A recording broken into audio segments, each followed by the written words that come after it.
Welcome to Changing the Channel with Joe Garner, a show about shifting our individual and collective beliefs on what is possible for the future of humanity.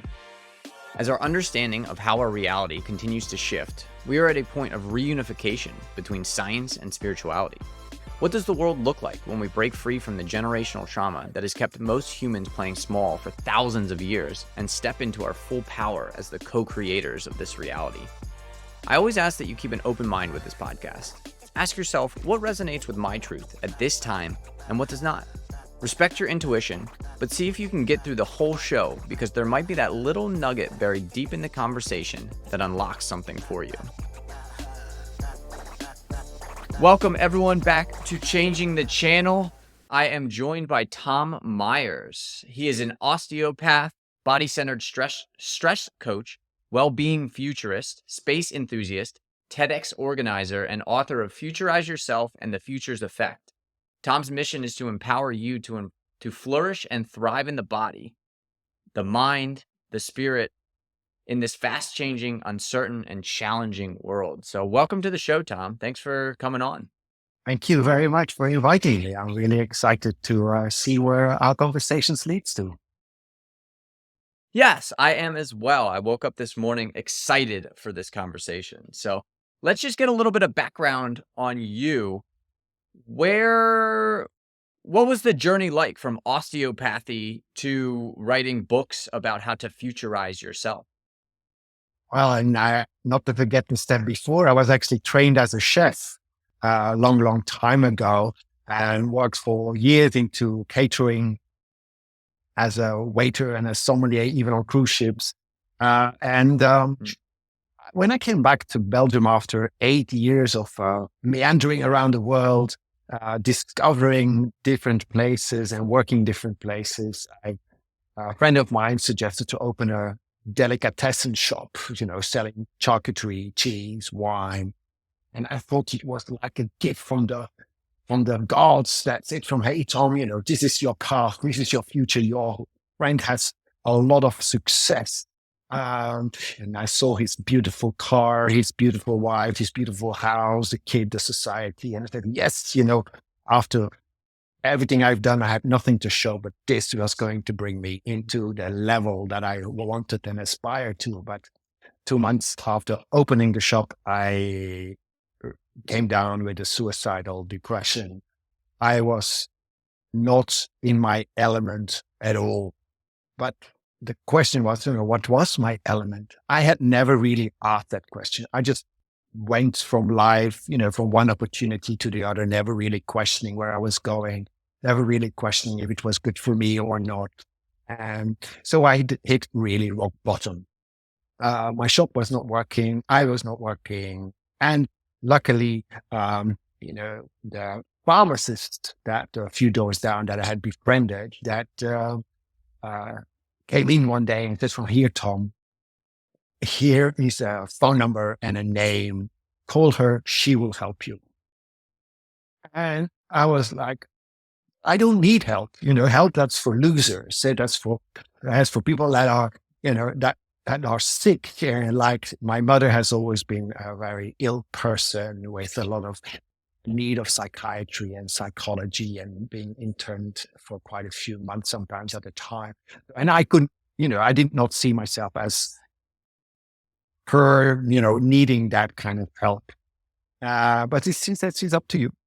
And 2 months later, I was sitting behind the desk of a psycho-astral counselor. So somebody who now I would more consider as a life coach. But, we have to remember this was 23 years ago. So the year was 2000. Coaching was not in, nobody did that. Nobody had even heard of it. It was only psychology or psychiatry. And thanks to this encounter, I was able to get out of my, I am good for nothing and I will always be good for nothing. I failed with my shop. So I've proven to the people that said I was good for nothing that it was true. But she helped me to shift my perspective on my past and that my past did not have to be my future.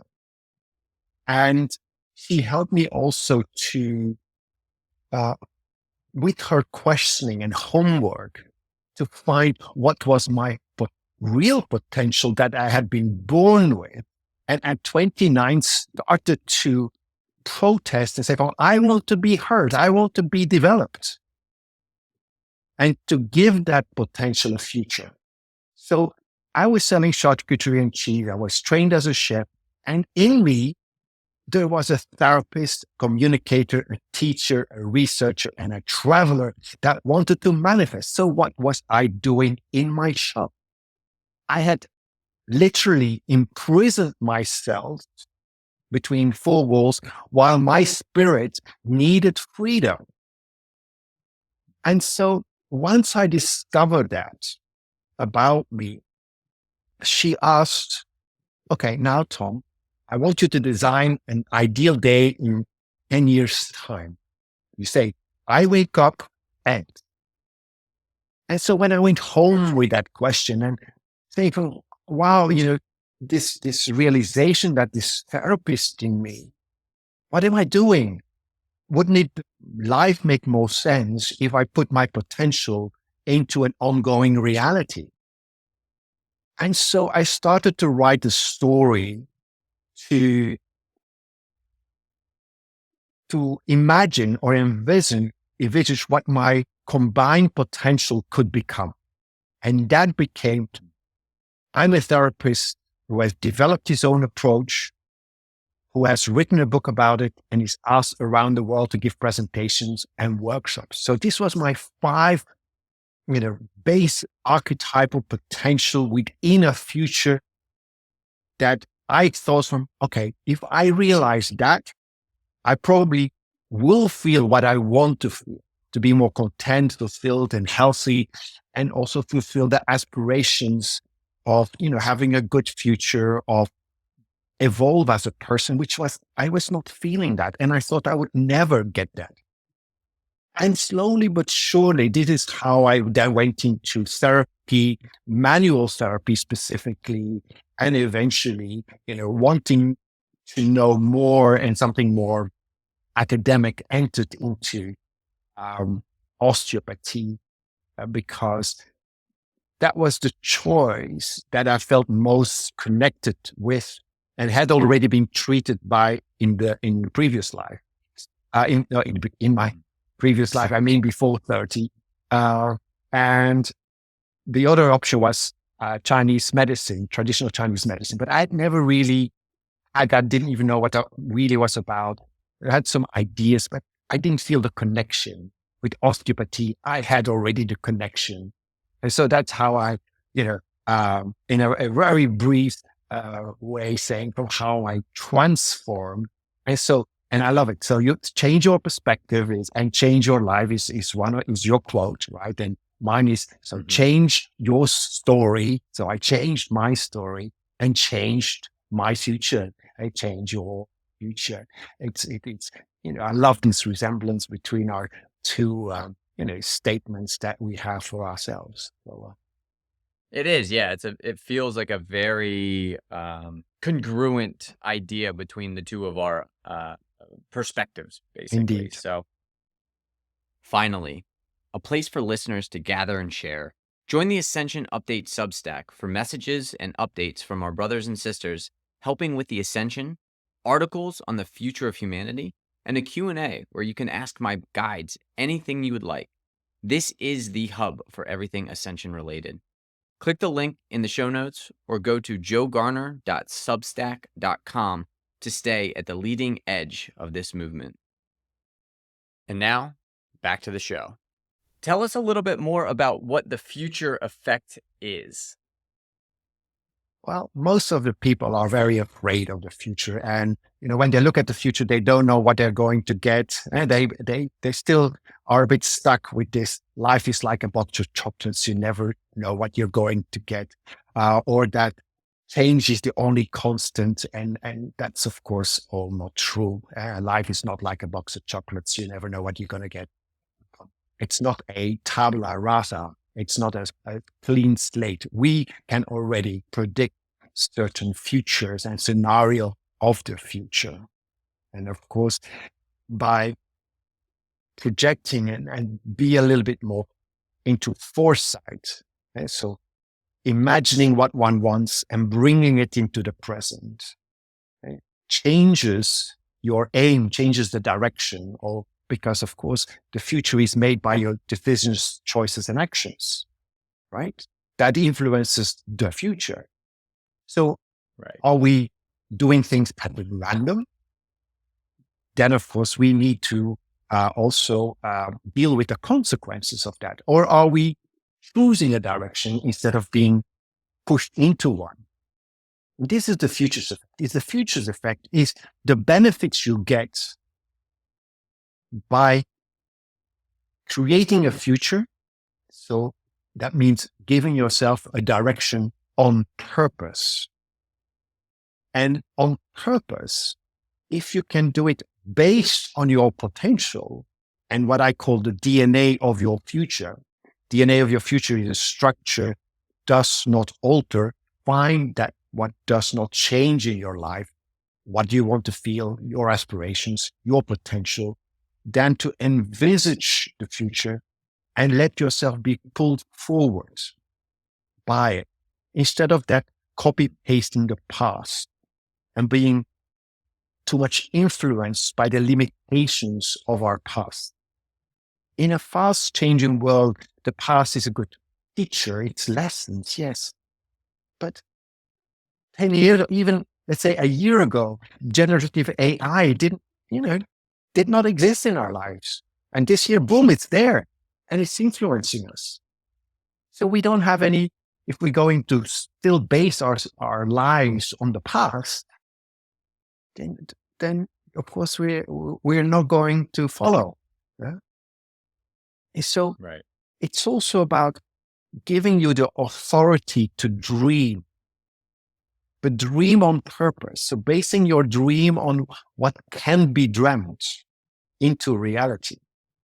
And it doesn't mean that you cannot dream big or that you cannot dream certain things that seem impossible.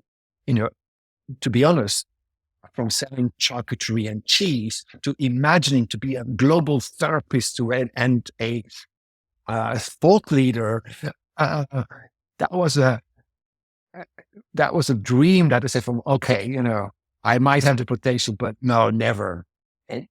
But it was in my potential, so I could dream it. I could conjure it up and just do my best to bring it into reality. And there you go. It all happened. Everything I said 23 years ago has been materialized, realized, and is today my ongoing reality. Because I gave my life a future. I gave my life the aim that I needed so that I got less distracted and always had a structure to fall back upon when it became challenging. Do you have any tips or tricks on finding that purpose in your life? Finding, how does somebody take what they're good at right now and find a purpose and figure out what future they need to be envisioning? Okay, you can, I would say not finding your purpose, but I say give your life a purpose based on your potential. Right? And so it's the sum of your potentials. So the best way to do it is and for people like me who are very logical, Cartesian, grounded, who need structure, who love that. So DNA for your future is, first of all, ask yourself, what do you want to feel? What do you want to feel in your life? And that is constant. Happiness, I want to feel happy. It's an emotion that's very short-lived most of the time, but it can be I have a bad day, but I can still be content. Right? So the constants, that one does not alter with time, age, situations. Then the other one is, what is your aspirations? Why do you do what you do? What do you really want from life? We don't ask ourselves that question anymore. We just live, and most of the time is survive. We're not really living anymore. We're just surviving. And we do all these things and we have forgotten what why we do that. What do we want to feel inside? What do we want to achieve? So find these things about you that drives you, that motivates you. And then, of course, then find that what can make it into reality, your potential. And I found my potential through 3 questions that I was given. And the first one was, and it might be strange, but I was asked to describe what I admired in my friends. So I was talking about my friends as, oh, they're so good in this and I'm useless and they're doing this and oh, wow, this is so amazing that they're so great and I nothing. And so she described it. In what are they better, Tom? Describe. So I created a story around, what I saw in them, what I admired. And the second question was, why do your friends come to you, Tom, and not to your friends, not to others? Why do they specifically come to seek you, your help with, and not others? So in a way, what do they admire in you? You might not see that as an admiration, but or you might see that as something really normal, but there is something that you attract, the attractor factor. Then the third one was, what have you done that where you said, wow, I wish I could do this for the rest of my life? Like the moments where time stood still or you were in that flow. And in each story that you write down, you need to see the essence, what I call the archetype. So my friends were great communicators. They could talk about anything and everything. They seem to be walking dictionaries and they always had the best jokes while I come up with maybe an answer 5 days later or something like that. And so communication was what I looked up to, their skills in communication. And what people came to me for, which I thought was a bad thing, was that people always told me about their problems. I was you could say I was sort of psychologist for my mom when I was 14 years old. But even in the shop, when I was selling charcuterie and cheese, people opened up to me. I didn't ask for it. They just did it by just naturally. And then when I was looking at that, it was like very recurrent that people were doing that automatically without me being asked for, hey, tell me about it. And the third one was like, the traveling that I had done, but also I had created a course on wine appreciation and just the research of that, and then to bring it into a course for people that didn't know it. So the teaching. So this is how communication emerged, how therapists emerged, how research, travel, and teaching were so apparent from my story. And those things you need to filter out of your story. Okay? So is that changing that perspective of the story from what comes out?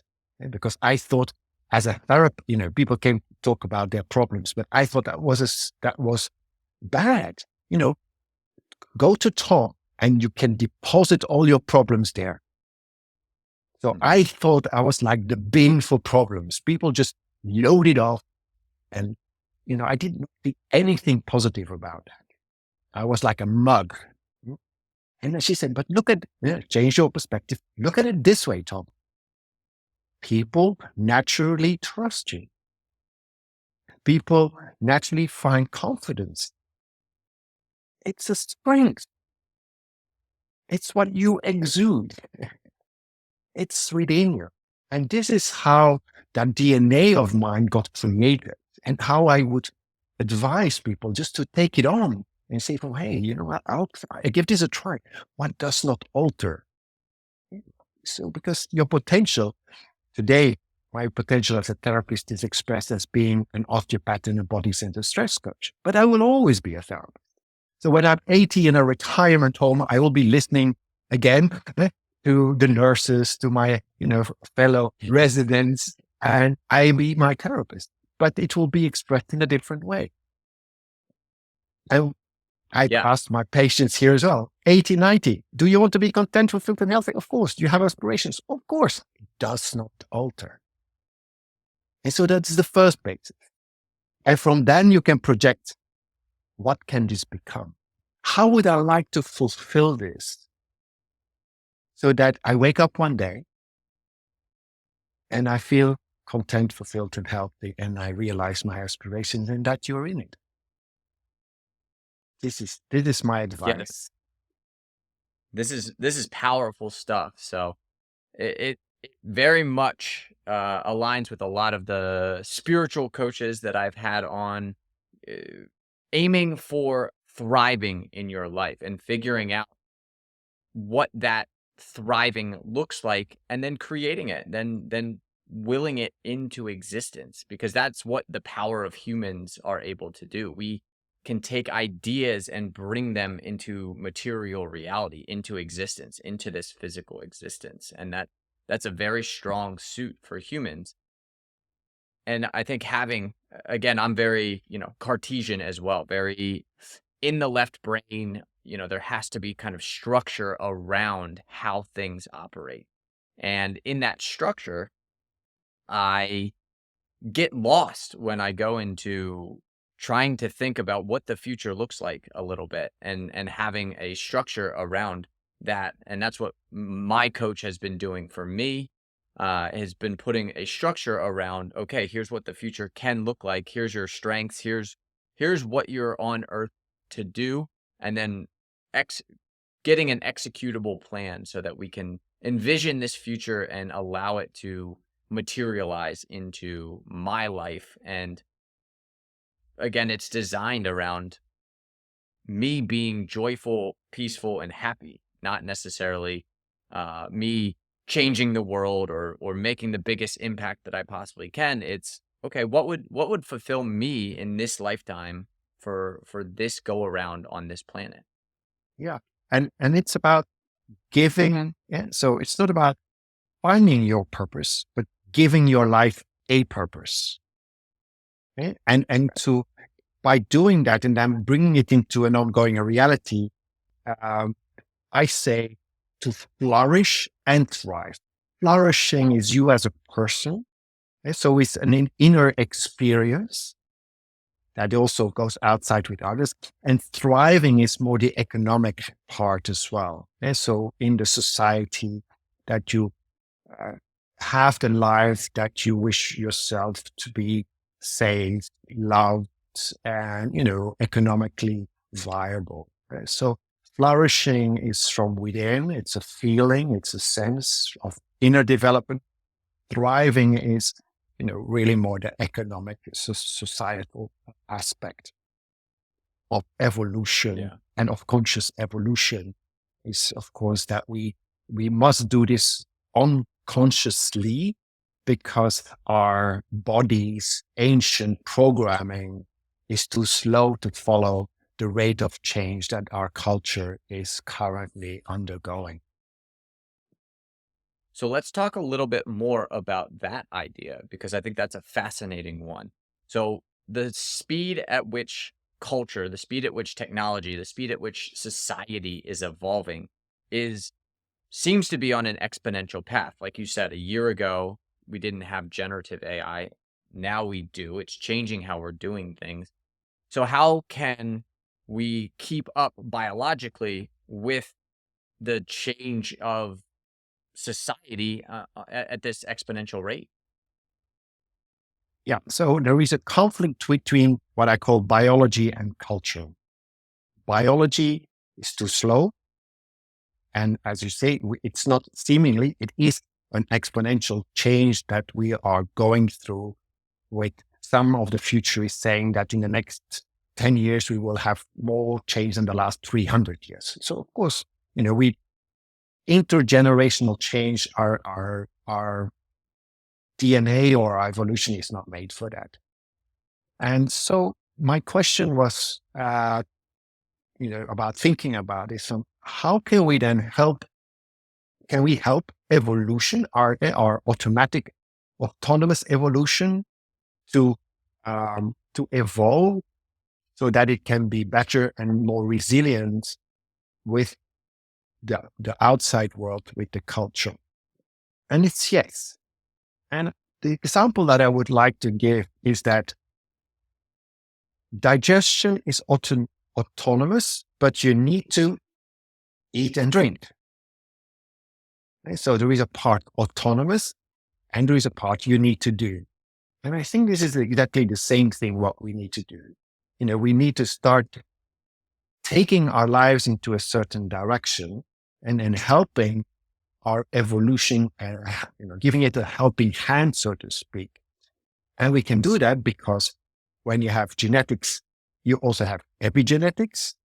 And the epigenetic rule says behavior and environment stimulates and changes the expression of our DNA. So by the same rule, by changing our behavior, changing perspective, changing our environment, we can influence how we evolve. And so, again, why this futurizing yourself and this DNA of your future and the direction and the giving yourself a purposeful direction is so helpful, because it will eliminate the noise, gives you more a little bit more focus that will help you to have more resources available.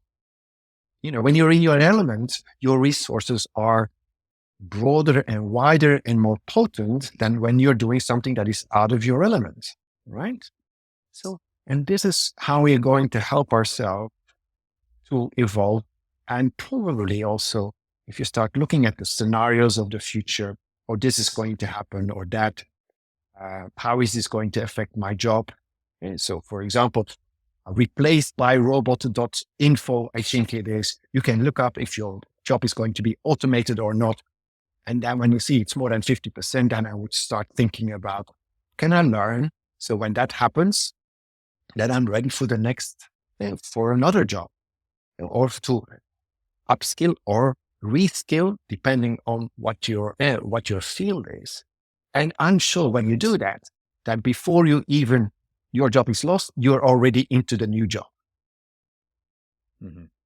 And that new job, yes, it probably, many people love their jobs and it's going to disappear and I'm so sad and, I wish I could do this forever. Yeah, but just look at what are the elements in that job that you like so much or that you really feel in your element. And those you need to extrapolate to the future, to the new environment, to the new needs, because there is always room for the potential that you're expressing, that you have and that you're expressing. So it's about, and that way you will evolve. Powerful. That way you will, the grass will be greener on the other side. Because you're taking it from your own level of potential and just evolving it to its next level of and need for society. It's another way of thinking. It's almost like you're taking the best aspects of what you enjoy in your job today, and then maybe adding one or two more of the even better aspects. Maybe it's a little bit less work than you had to do, but you still have the same interaction that you have with people, the same communication that you get to share, the same sharing of ideas that you're familiar with in that work, and that is going to be very helpful on your evolution. I think the whole reason that we've come here on this planet at this time is because of this exponential growth that we're about to experience. There's an idea that each individual incarnates at different times in different places on different planets because there's particular lessons to learn. And it seems like this particular lesson is, how do you evolve with a society that is exponentially changing? And that's the lesson.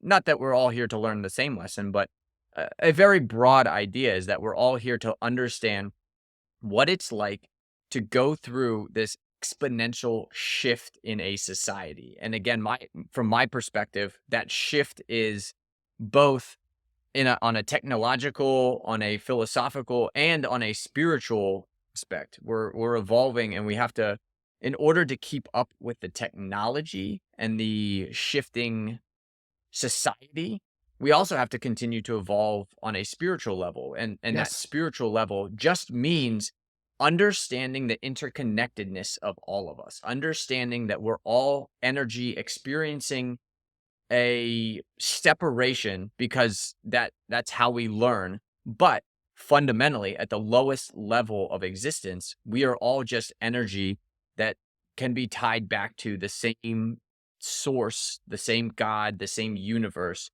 as everyone else. So that's, I think Yeah. there's kind of, does it feel like there's multiple, and you talk about mind, body, and spirit evolution, like, can you speak to that a little bit? Yeah. Okay. The inspiration that comes from what you're saying and by body, mind, spirit. But recent thoughts that I had after the publishing of my latest book, and people said, "From why is transcendence so short compared to all the other chapters?" And I didn't have an answer, but I know now that's the next book. Basically, I need to write a book about it, because I was thinking, okay, with transcendence, so it's one of my aspirations, right? Transcendence. It's meaning at the end of my life, I want to say and look back and say, okay, you did a good job. You had failures. And at the end of the day, you tried, you did your best, and you made a difference for this, in this lifetime, for yourself, for people, and for the next generation, right? So the next generation, and it's very important that today we think about the next generation, the children. I don't have children, but some people's children and children's children. Okay, and I was thinking, because I don't have children myself, but what if reincarnation is true? I teach in India, right? And some of my students, they believe in reincarnation. Reincarnation in another plane, or reincarnation in this plane. And so if reincarnation in this plane is true, then the future is my future, and I'm the next generation, right? So how would I want that future to look like to continue thriving and flourishing? So I have all interest to say my decisions, choices, and actions today to make sure that when I get born back, that is one I will continue to evolve, right? This is just a way of thinking. I don't know if it's true or not true, but it's interesting to think about it. Right? Because if it's true, then of course that makes it a bit different. And the next level of thinking about that is, what if Atlantis? So the image I have of Atlantis is evolved society and technological advance. So that ideal combination of spiritually being, body, mind, spirit being evolved to a level, and technology being evolved to a level as well. And both of us, living that kind of harmonious life. Right. So what if Atlantis was not our past, but is our potential human future? So in genetics, so when a sperm cell and egg cell comes together of a human, it doesn't become a chicken. It becomes a human. So there is pre-potential of what it will become. Dependent on environment and behavior, it forms in a certain person. Now, what if, like, the next level is so that it is that idea or that image that I can conjure up of a person living in Atlantis? You see what I'm getting to? So this is not just reasoning without any proof, right? But it is reasoned, logical, and also it just extrapolating the micro and the macro world, or the micro time and the macro time. And this is what I'm seeing, that we have already the potential for more intuition, perception, for astral traveling. Some people can do that. Also, telekinesis, telecommunication, telepathy. So in some people, these parts are there, and I suppose it's in all of us. But potential means can be developed over time. And it seems like it would have to be in all of us. If we are all humans, we all share 99.9% of the same DNA. Like that, those potentialities have to exist in us. And it's incredible to see some of the work in the US I'm familiar with. So there's a group called IONS that is specifically studying the science of channeling, of meditation, and of altered states of mind, Consciousness. altered states of consciousness.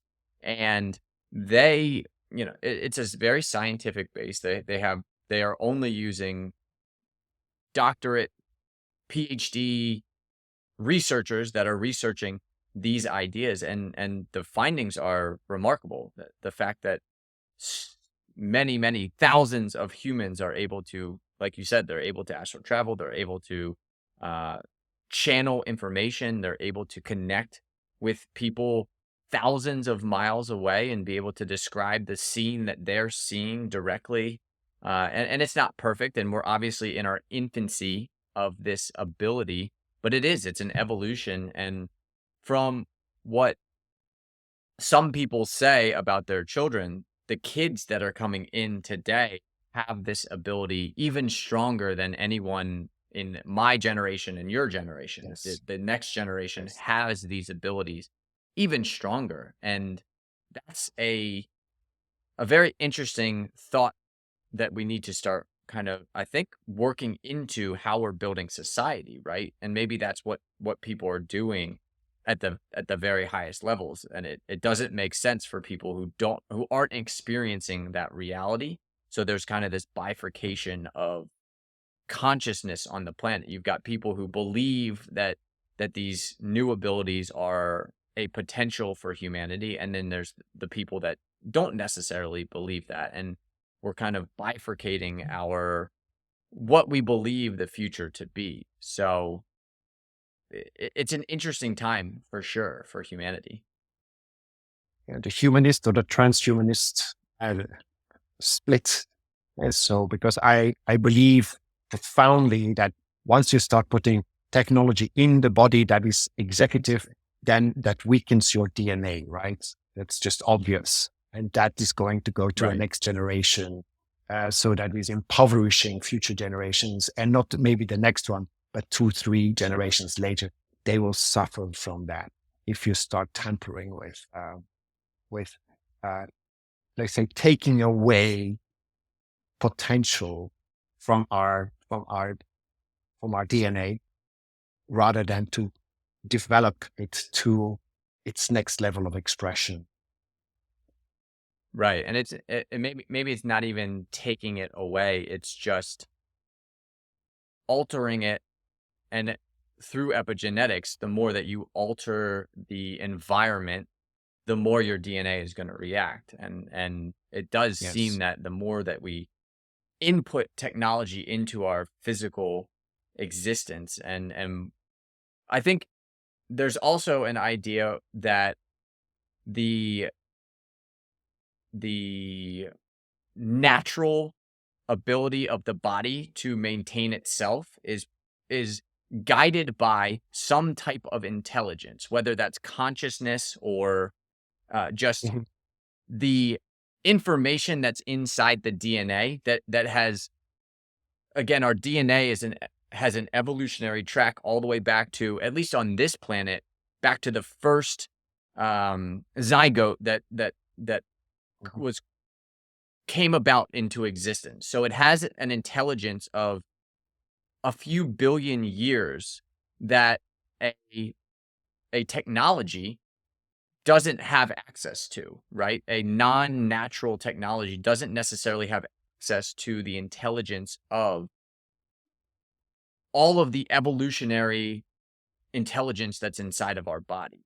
And the more that you get rid of that natural intelligence, consciousness, the evolution. Some people like to consider it God. We're made in the image of God, right? So, God was designing us. But regardless of what you're calling it, fundamentally, both in science and in spirituality, there is an intelligence that is guiding evolution, that is guiding our body, our physical existence, and the evolution of both physical and non-physical parts of our body. And yeah, I think it seems like the more that you remove that intelligence, which is putting just non-intelligent things in there, and you can, intelligence is such a broad term, but uh, an intelligence that isn't tapped into that fundamental intelligence of the universe, of God, of consciousness, the less likely you're going to have a positive outcome, right? And it's that intelligence, you look, that intelligence that keeps all the society of cells together and working together. When you're dead, that is gone. And that society of Mhm. cells disintegrates, right? So there must be something that keeps it all together and into a functioning order. And so, yes, I follow you completely on that one. So, and whatever you want to Do you, call it, it mhm. depends on. Yeah, there's Say, I don't think there's any right or wrong way to conceptualize it, but the only, from my perspective, the only way that makes it less likely to be a positive outcome in the future is to just completely ignore that intelligence. So whether you're ignoring consciousness or some type of God or the universe, the intelligence of the universe, the intelligence of evolution, if you just choose to completely ignore that and think that your thinking mind is going to be able to smart the intelligence of the universe, that is where we start to kind of fall apart as a species or a group or as a society. indeed. Yeah, I think we, So, I think we, as we said, we need that evolution of that global consciousness and awareness of, of our potential, of our, that what we initiate. And it's initiation because it's like I can sit in a chair and do nothing. And then, of course, I fall to pieces, right? I will, eventually perish. But it's by initiation, facilitating, and by giving that a direction. Of course, that is just then realizing ourselves. And by doing so, by ourselves, is also our environment, the people around us, because we are not alone here. Right? We've seen with COVID-19 how, how decisions, choices, and actions of people has affected the world, right? And so how that has right, influenced everybody. And so through the chain of decisions, choices, and actions, our personal investment, things, you know, our lives are not our own maybe, but our influence go way beyond um, ourselves, our short environment, but quickly go around the world. I see that in my practice as an osteopath. It's very clear. I treat somebody, who has a partner. He or she was not feeling very well, emotional, depressive, pain.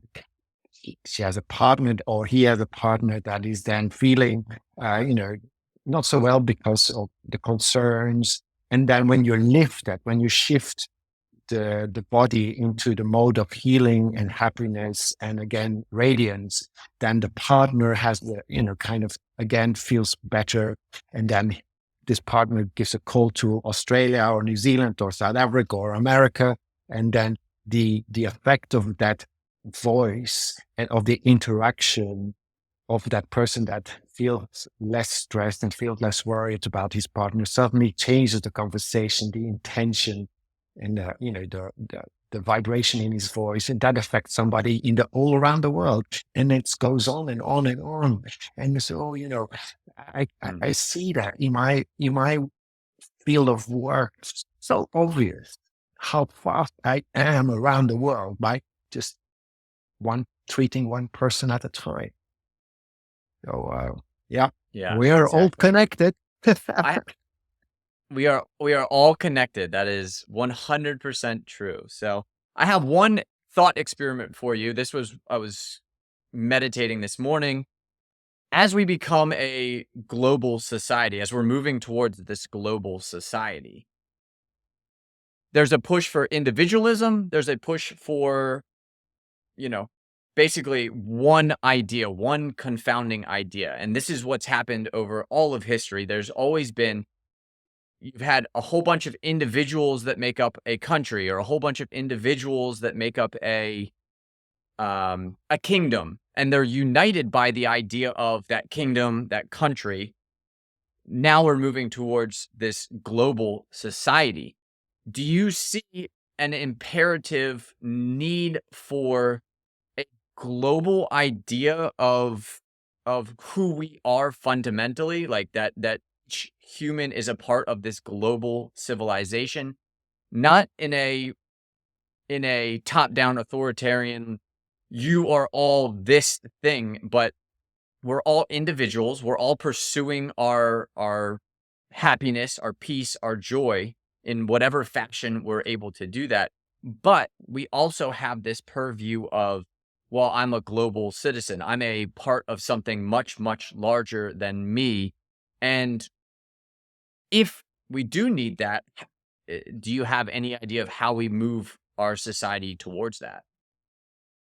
Well, I believe there is a word for it, and it's called holon. We are holon, Right. or holacracy. And that means we are as much the part as the whole.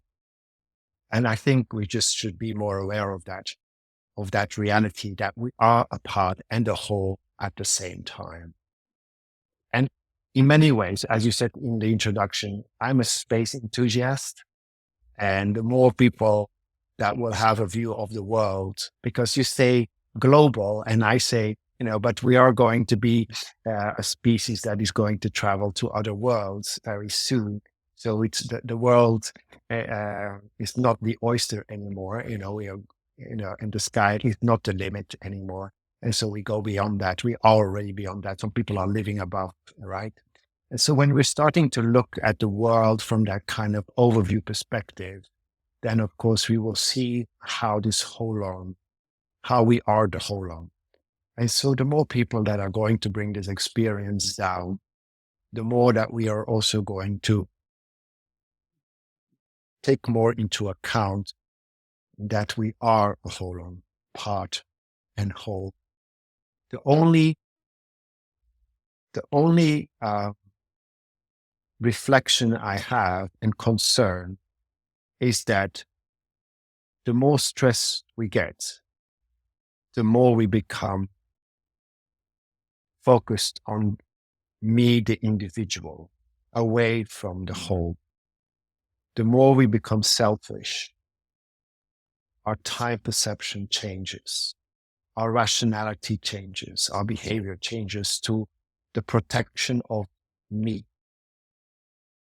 So at the same time that we are bringing awareness, we also need that kind of personal evolution and increase to also opt our resilience, because the path towards stress, so the conflict between biology and culture, the expression of that is stress. So the more that we can start dealing with the underlying stress mode and getting it back into ease mode. So the ease mode is the adaptation mode between stress and relaxation, the mode where you are in health and able to rebound and so forth. Only in this modus will we be able to evolve and also to be far more holistic and accept the ideas of holonic evolution. And this is the part that I'm also conscious about, is that we not only should work on our mind and spirit, but we should also work on the body and the mind. Okay, so through the body, having an influence on the mind. I see that in my practice every day, how I do body work and I'm changing behavior, mindset, and, a completely different way of functioning on a behavioral level without doing the talk, right? I change the body, I help it to be back into ease, and suddenly they can think better, they have better ideas, they can make better choices, while before everything was, the brain fog. And so we combine body, mind, and spirit. So body work to evolve the mind, and mind and spirit work by the evolopsis idea is the process of evolving on purpose. And when you say body work, do you mean healthy eating, No, removing alcohol? no. What do you mean by body work? I mean, I'm an osteopath, so I treat the body, right? I'm a manual therapist, so I touch the body. And because by touch, so many people's problems today, they're not because they worked very physically. It's not because they had a traumatic physical experience. It's most of the time because of inactivity and of stress and mountain psychosocial stress, right? So first, that muscular pain, or many of the problems of today in the physical problems of healthcare, are related to what is called stress-related dysautonomia, that disbalance of the autonomic nervous system that influences about everything. ME, long COVID, it's all related to it. And so it's about touching the body therapeutically. So in a way that I've developed and put into the reset approach. And the reset, so return to ease approach, is to say to the body, you're okay, you're safe. And so through touch and through certain touching certain aspects of the head, is to give a signal to the body that it can go back to ease, that there is no saber-toothed tiger that is going to chase them. And so, and it's very logical. The head is a very important part. When you forget the name in a stressful situation, you do, okay, what was it again? Tension, stress, you touch, oh gosh, tension, stress. You've done something, and after you say, oh, I shouldn't have done that. And then you touch here. Why? Why do you touch these parts? Well, it's very logical if you go to the neurobiology and, the explanation of what touch can do and offers the body. And then we got COVID, and then touching each other was forbidden. It became a danger. And, and suddenly all the things that were still keeping us a little bit in balance and in ease suddenly got wiped off the table and made into a stressor themselves. And people are still suffering from that today. So I think from bringing back, the safe touch. And I know it's sometimes a taboo touch, because there is also the sexual connotations and many, many things, but we need to bring it back. And it's actually, okay, again, to space, I actually soon will be talking to ESA and NASA people, I hope, about this concept of, the reset approach and the touch that it can engender for space tourists and for astronauts to help them cope better with stress without payload. So it's for free. Right? It doesn't, don't need to pay thousands of dollars for a tool. No, when it's only the person that does it on each other, and do it in a professional way. Anyway, my brain goes in every single direction, right? But it is. I love that. I feel like we could. It's from within me. It's like, I'm so, wow, look at this. It can do this. Oh, and for that, it could be as well useful. That's incredible. Last question for you.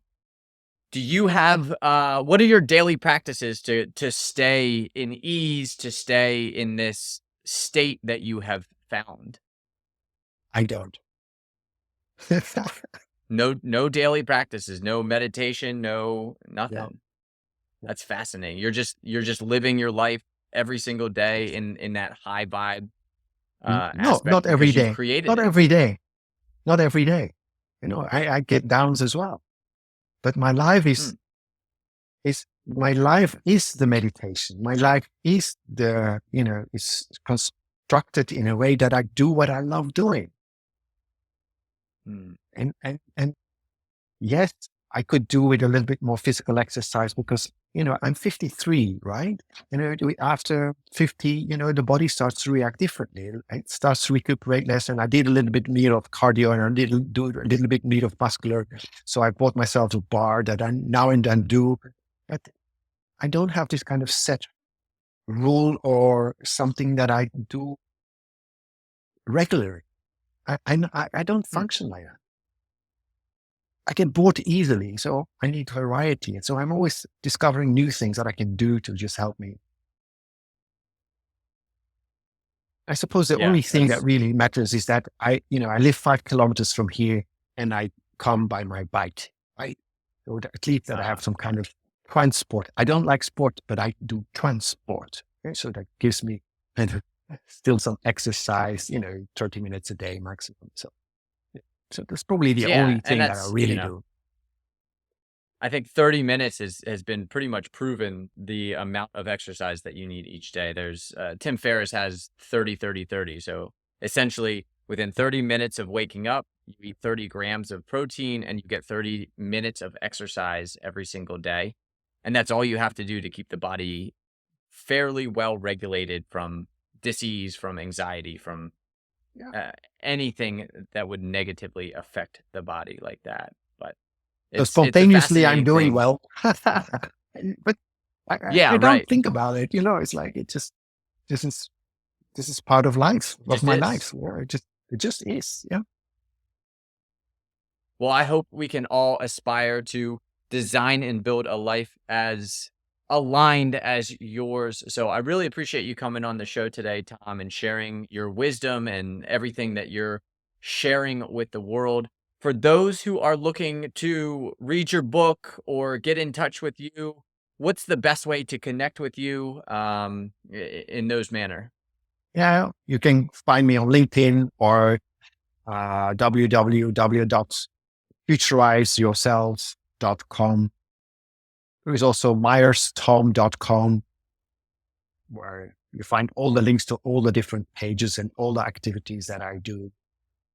Because I am a multi-potentialite, neurodiverse, and I just, I can't put everything on one website because Yeah, exactly. it's just not possible. So, but go to myerstom.com and then it sounds beautiful, no? Myerstom.com. And then, Yeah. find me there and link me on LinkedIn. This is the best place for this kind of conversations as well. Perfect. Well, I'll make sure I include those in the show notes. Tom, thank you for coming on. I really appreciate the time today. Thank And I you, hope you have a Joey. great rest of your day. Thank you. Thank you again for listening to Changing the Channel with Joe Garner. If you enjoyed the show, please follow the podcast, hit the bell to know when a new show comes out, share with a friend, and rate us on whatever platform you're tuning in from. It helps get these messages out to more people to create the collective shift in reality we are here to experience. Make sure you interact with the Q&A and poll sections of the show so I can continue to provide content you enjoy. Finally, check out my website in the show notes to become a VIP of Changing the Channel and join the shift that is happening.